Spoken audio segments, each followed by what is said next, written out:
Hello, everybody. You are listening to the Soberful podcast. And today I am joined by the very fabulous Annie. Welcome, Annie. Hello, everybody.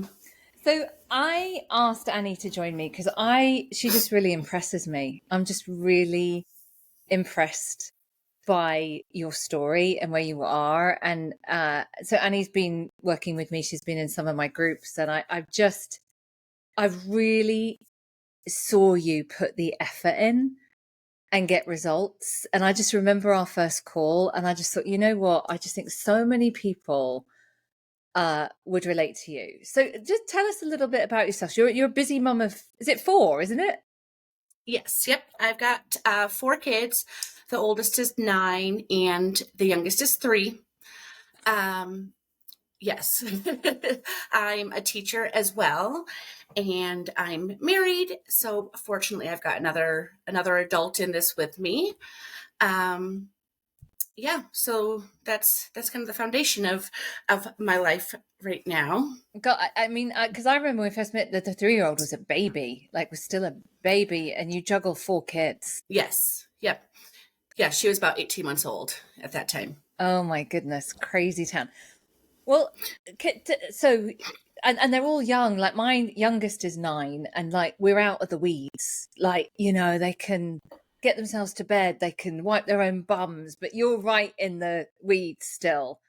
And a full-time teacher, Yes. and trying to get sober. That feels like it was a lot. It definitely was a lot. But I will say that my life is the same as far as my job is, demanding and everything. And my kids still have their needs. There's still 4 of them.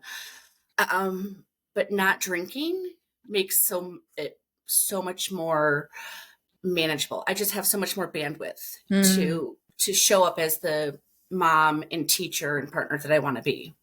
So can we go back? What was your drinking like? Tell us a little bit, especially towards the end, maybe the last couple of years before we worked together. Oh gosh. Well, I would say I had problematic drinking before motherhood, but definitely once I became a mom and those demands just were beyond what I was prepared for, while also still juggling working full time and all of that. So the leap into motherhood really ratcheted my drinking up. Oh gosh, before we started working together, I was drinking pretty much every single night. If I didn't drink in a night, it was just like a rare one-off, or it was a white knuckling it, getting it through that night. But I would come home from work and I would stop at the fridge in the garage before I even got into the house and open up a drink. I was drinking to tolerate my life. And I would drink until I went to bed, AKA, passed out for the night. I'd wake up the next day and be like, okay, I'm not drinking. I'm going to, I'm not doing that. And then as the workday went on, or the day at home with the kids went on, that the negotiations started. Oh, we won't drink until 7, or we'll just have a drink while we're cooking dinner and that's it. And that was not what happened. It would just be like Groundhog's Day. I was reading back in some of the things that I wrote to myself or audio recorded, that it just felt like I was stuck in this awful Groundhog's Day. I can't imagine being hungover and having to parent 4 children. But not only did you have to parent 4 children, you went and dealt with other people's children. How did you feel? Did you just feel like death every day? Looking back on it, yes. At the time, I was like, oh, this isn't so bad. But now, the hard days of teaching aren't nearly as hard, because I'm coming into it with as good a night's sleep as I can get with 4 kids. And I'm not, knocking myself unconscious the night before. And I used to think the last couple of years of my drinking, I was like, I don't know if I can be a teacher anymore if I'm going to get sober. But then I was able to flip that, and it's like, well, I can keep teaching if I am sober. Like, this is, gosh, how do I want to say that? It was it wasn't the teaching that was so hard. It was the heavy drinking that was making the teaching so challenging, like such high levels of stress. Yeah. I just want to give a shout out to teachers, because I have throughout my career actually had a lot of teachers as clients, a lot. I mean, a real lot, and I just know it's really stressful, and I feel so much that stress is like unnecessary put on them, and our teachers are wonderful. I mean, I've just known some wonderful teachers, and I just feel really distressed at what teachers are going through. That they're the glue that holds our society together. And we need to make sure we need to make sure our teachers are okay. We need to make sure they're okay. How long did you think? How long did you sort of think about not drinking? Like, how long was that process? Oh gosh, I think the first time that I was like, maybe I can't drink anymore. Maybe I need to not, was I was 27. And at that time, I was working part-time at a bar and grill, and then working as a teacher's assistant. And which I just remember being at work one day, really so hungover and so sick, and was like, I don't know if I can do this. Maybe I'm an alcoholic. That was the first time I really thought like, huh. But then I looked at all of the people I was drinking with, and I was like, I'm not drinking any differently than they are. Maybe it's just me. Maybe, maybe I'm just not handling it as well as everybody else. So that was 27, and I'm 43 now. So it was at my 40th birthday that I was like, okay, I really need to start looking at my drinking. Because after each kid was born, I was like, oh, I'm not going to drink like heavily again. I'm going to be a moderate drinker. I'm just going to drink on the weekends a little bit. And but after each kid, it got shorter before the distance between moderate drinking into that really heavy drinking. That time got shorter. And I remember somebody in like a Healthy and Fit After 40 Facebook group mentioned the book, Quit Like a Woman by Holly Whitaker. And I was like, okay, that helped her. I'll read that. I'm like, well, I'm not going to quit. I'm not going to quit. No, definitely not doing that. But I'm just going to learn how to moderate. That's what my goal is. So then I started tracking my drinking of like, did I drink? Yes or no? And then did I drink moderately or heavy? And it was yes, if I drank, then it was always heavy drinking. There was no in between for me. There was not that night that, oh, I just had 2 glasses of wine that night. And then just started realizing like, no, this is something that I need to not be in my life anymore. Was there anything that happened that kind of, because I think we spoke a couple of times, and then you disappeared, and then was there anything that kind of really pushed you over the edge that you had to do it? What pushed me towards investing in a program and time with you, oh gosh, was my youngest brother got married 2 years ago. No, it was last year, last September. And at that point, I'd been getting a couple of days or a couple of weeks sober, and then going back into it. And I drank really heavily at his wedding. I got blackout drunk, and my husband and my then 8-year-old had to get me into the house, the Verbo we were staying in, and I got really sick. And that I just had such deep shame about that, because she's going to remember that. She does. We were talking about me being on this podcast, and she was actually asking my sister about it. And she's like, yeah, Mom would get drunk. She got really drunk at Uncle's wedding. And that was over a year ago. And it's still something that sticks in her mind. And at that point I was like, if I have half a chance of being the mom that I want to be, I need to find a way to make this stick. Yeah. So it was when your daughter like was old enough that you knew she could know what was happening. That was the wake up call. That was the big, yeah. that was the biggest wake up call. Yeah. And I know it's a big leap to commit to working with me. So, okay, tell me about that journey. Tell me what you learned. Because I want to tell you what I saw, Annie. You, once you were in, you were fully like in. You showed up. You did the work. You, like, if you had to do it in your car, if you had to do it at work, you were still there. You asked questions. Like, you like, for me, that you were a dream client. You just, like, you did it. Like, what was it like for you? I think that was true, that once I made the commitment to the program, I just knew the way I was feeling. Like, I just felt I was just so depressed and in such a dark place and hated myself.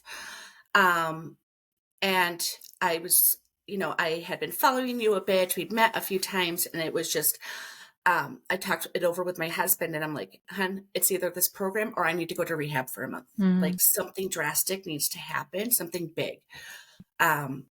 Like, reading the books and listening to podcasts is really important pieces of it and very supportive of it. But I just needed something more. And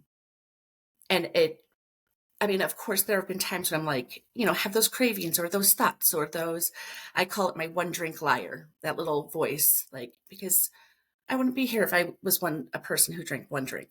Like, so I just call it my one drink liar, that voice that would come again.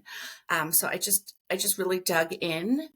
I remember like meeting with you and Louise and Tamara, and just, I think the consistency of practicing that emotional sobriety and hearing the same things over again. Like, for example, something that stuck with me was that, I'm not sure if it was you or Tamara who said it, but, pretend we're building a dresser, and here's the steps to get there. And you might not be able to see, like, what are we building? Why am I putting this thing here? This doesn't make sense. But I just really committed to, okay, this is what they say we're doing this week, so that's what I'm doing this week. And it really did start just rolling together, all of those parts. Yeah, that's me. It's getting the wardrobe from IKEA, and even though you look at the wardrobe and you go, doesn't look like a wardrobe. It doesn't make sense. I don't even believe in wardrobes. It doesn't matter. You just follow the instructions and trust it. And despite yourself, at the end, you'll get a wardrobe if you just follow the instructions. And what we get if we follow instructions is we just change. We become different. Explain what emotional sobriety means to you. To me, it means experiencing my emotions and feelings, not drinking them away, not numbing myself out from experiencing them. It also means owning my own stuff, like that I'm feeling this way. Maybe their behavior triggered me to feel this way, but it's not their fault. Like, I'm responsible for my emotions and for working through them. And it's also turned into a lot of inner dialogue, like, well, of course you're feeling this way. You behaved in this way for a long time, for years, for decades. So of course you're thinking this way again. But, thoughts and feelings don't define who we are. And just reminding myself that past behaviors, particularly that, at my brother's wedding, that's not who I am. That's something I did, but that's not who I am. And I was able to change. I'm changing the ending of that story. That I was somebody who had a problem with alcohol, and found a way to do the work, and I'm owning that, and I'm super proud of where I am now. What you're talking about is the not taking things personally, right? When we do the exercise with activating and resentments, I think I remember that was huge for you. Yes, very huge, because I'd always heard, my whole adult life, oh, don't take it personally. It's not about you. And I didn't understand that until, like, truly what that meant. Like, I got it on the surface level, but now, now we've done enough work that I can like see it and people are like, oh, that's not about me. That's their inner child showing up in this way. Like that's their coping mechanism. And it just happens that I'm the one who was in the room at the time. Um, Not to say that it just comes easily all the time. It's definitely, it's a practice that Mm, I continually return to. Um, but gosh, because it was before that resentment would come and it was the free pass to drink. mhm, Like, oh, well, that parent was really challenging today. Well, so go, go drink 2 bottles of wine. Um, and that, spoiler alert, it didn't, change anything. It didn't make that resentment go away at all. Um, but now I'm able to right through those resentments. there's so much freedom in that, isn't there? That, I mean, that changed my life as well, is that, and that's the shift in perception that I talk about. Like, I just thought what you Yes. did, how you said it, the way you said it, that was about me. Like, I just make it about me somehow. And Hmm. and then it wasn't. It's like there's so much freedom in that. It's so freeing. Yes. Yeah. I would definitely agree with that. It just feels like I have so much capacity for the real parts of life, and for exploring who I am. Who am I as a non-drinker? I just have more bandwidth for that, and those resentments I'm able to move past them much quicker, than I would have in the past. Tell me how it's changed you being a mom. Because I've always kind of like, I have several clients who have like 4 or 5 children, and I'm like, oh, Mhm. like, tell me how it impacted your parenting. Um, I would say so much. Uh, I'm so much more patient. I'm more fun. I can be silly with things that are like that just happen when you have a kid, like vomiting or having an accident, or all those things that I used to drink through. That I can see the humor in more things. Um, my space between being okay and regulated to overwhelmed and flipping out is much wider, much wider. It used to be just like a hairpin away from like, I'm regulated. Now I'm flipping out. Um, I'm just able to check in with myself and be more in tune. Um, and I'm taking care of myself better. So I'm already showing up more skilled and ready to go for my kids, and I'm better able to be like, oh, I need to go hide in the bathroom and put on my noise canceling headphones, um, and just reset for a few minutes. Have people noticed the difference, like your colleagues, your husband, your kids? My husband definitely has noticed the difference. We've been able to, we started couples therapy. Really been able to just,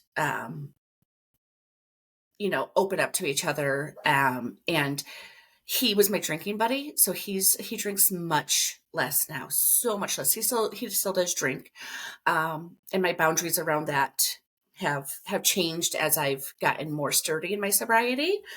Um, but I hang out with him. I don't hang out with him if he's been drinking, like unless it's at a party, and then I've got 20 other people to go talk to.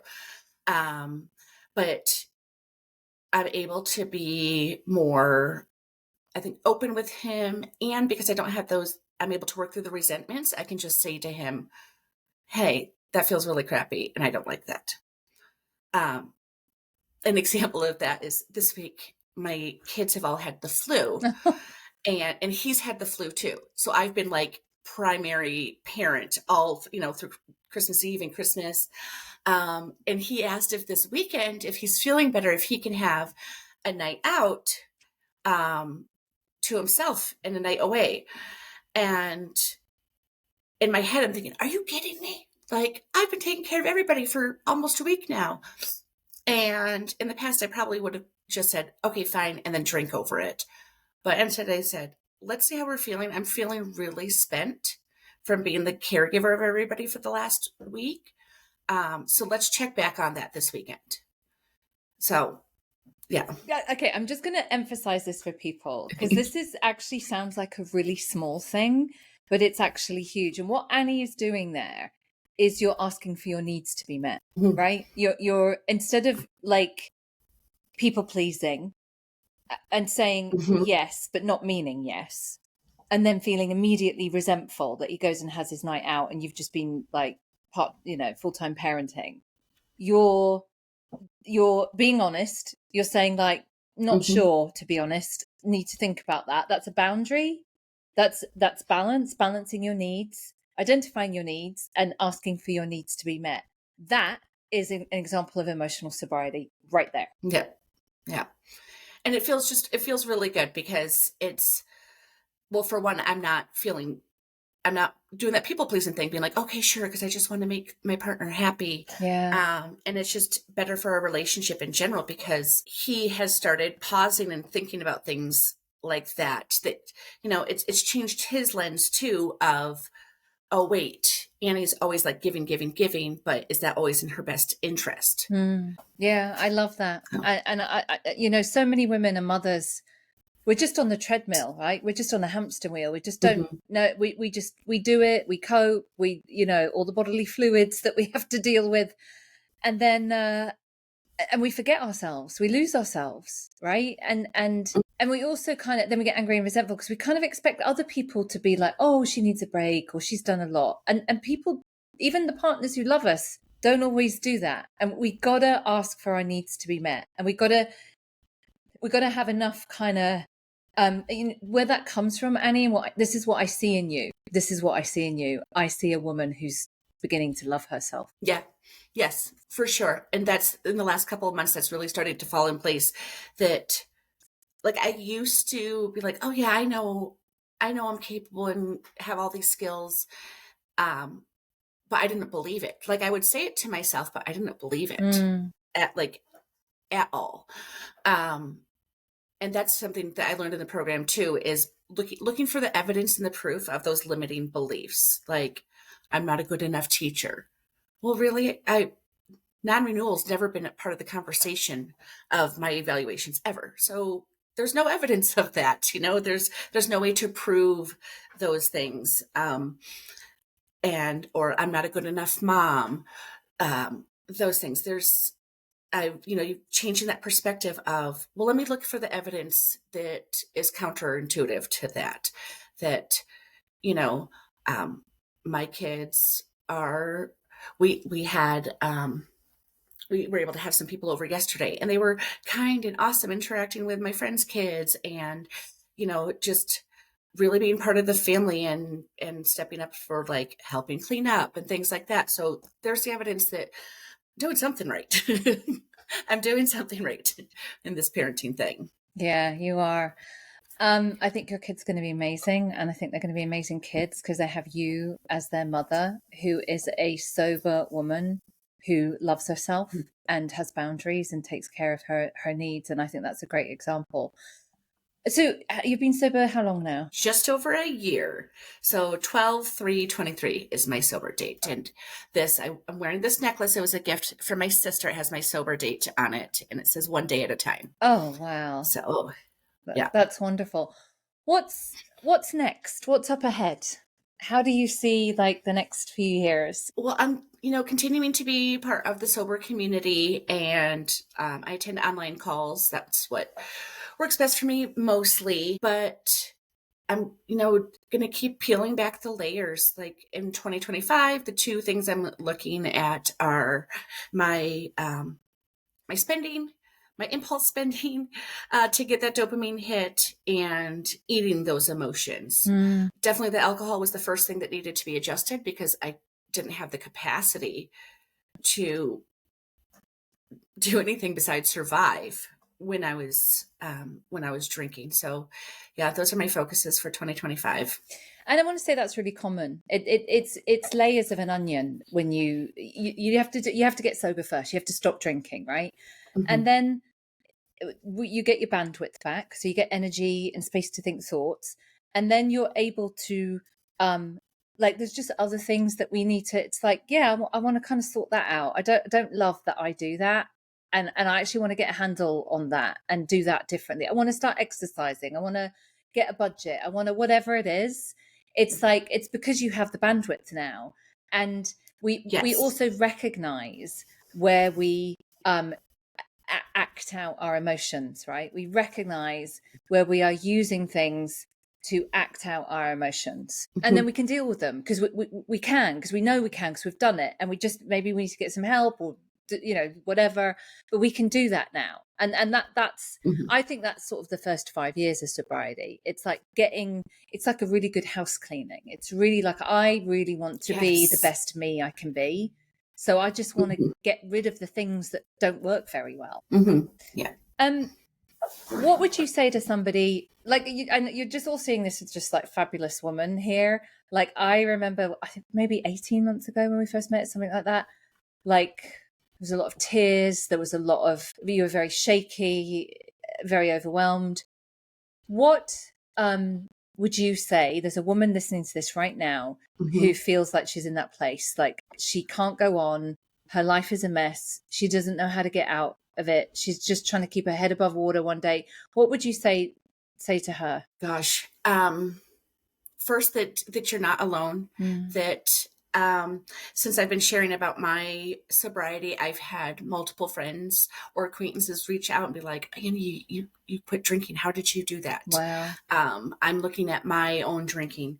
So, and I would say find a community of support is the first step, so that you can see that it's your peers too, or it's those younger than you and older than you. It's people who look like your neighbor or your child's teacher, and find that online community for a first step. And then when you're ready, find a program like Veronica's, and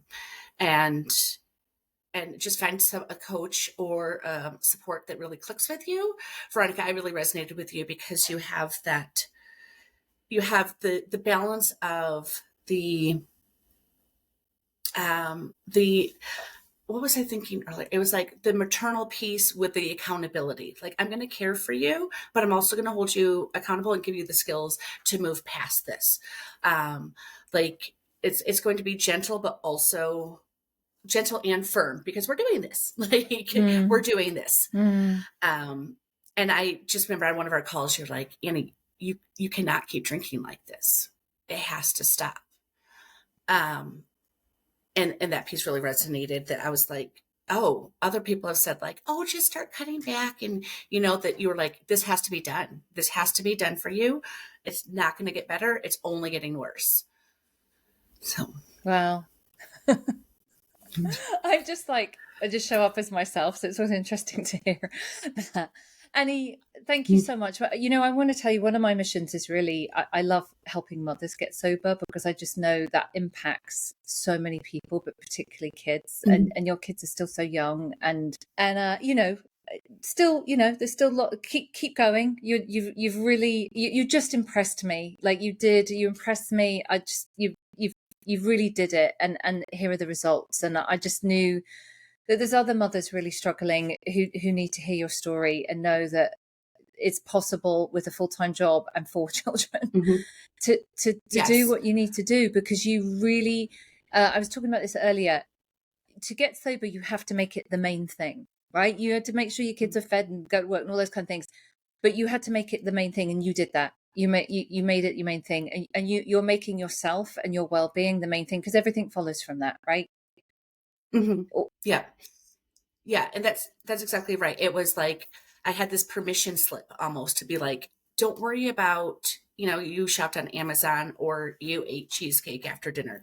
Like, focus on sobriety. This is the thing. yeah. Because that was the gateway. That was what was holding me back from all of the other pieces of it. All of it. And it was what was keeping parenting so much harder than it already is.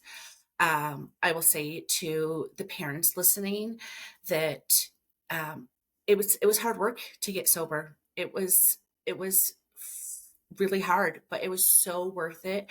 I enjoy being a parent so much more now than when I was drinking, and I feel so grateful that my younger kiddos, they're never going to know a mom who drank. Like my oldest might tell this story and they're gonna be like, what? Mom did not do that. She would, they're not going to know that woman. And it's just so worth it. And I would also say that it's okay if like your why might change while you're trying to get sober. Before at first I was like, I have to do this for my kids. And then it was a few months ago, I realized, I was like, no, this is for me. Yes, for my kids. But even if I wasn't a parent, I was ready to say my why is for me. Yeah. And like you said, it's part of the finally learning how to love myself. Yeah. Thank you, Annie. Thank you for coming and sharing your story, and just keep going, please. Just keep going, because the world needs fabulous teachers and mothers and women like you, fully showing up, not the 50% version that you were. The world needs people like you showing up in the fullest version of yourself, which you're doing. And it's just been a pleasure to know you and see this. So thank you so much. Thank you so much. Yeah, it's great to be here. Let me know what you think of the episode, guys. Put some comments below, and we'll be back next week with another great episode. Thanks for listening.